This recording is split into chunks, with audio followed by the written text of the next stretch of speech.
In order for me to go short, which is where I entered over here, in order for me to go short, I needed to see the following. Again, stop loss just below the zone.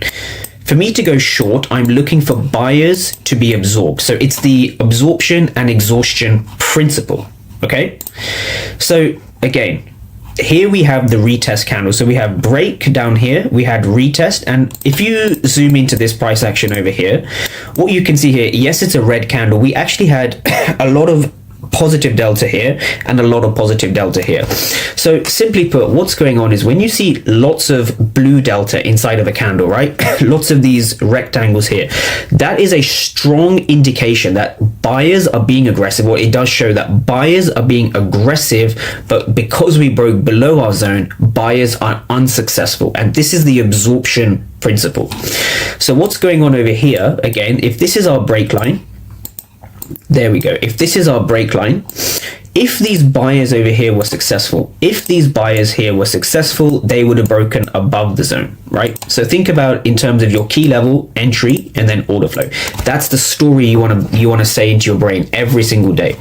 So if these buyers were successful, we would have broken above the zone, but they weren't successful. They failed, right? So that there indicates that we want to be going short, right?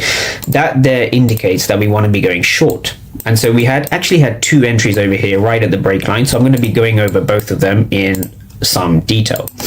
So there was the short that played out, right? Roughly a 1 to 2, or even here 1 to 3, depending on, I did trail my stops. So my stops were originally here, then I trailed them down to here, right? It's just good practice to trail your stops. Now, when you have a short like this, there's very little confirmation that the candles ever give you. At any given point, there's very little confirmation. You need to understand what's going on as we break the zone and also as we retest the zone. So this retest area was very good. So again, I'm not interested in looking at all the candles. I'm not reading the footprint charts on every single trade I take. What I'm interested in doing is I want to see a rejection of these areas, and I want to see how the market behaved at these rejections. Now, before I go and show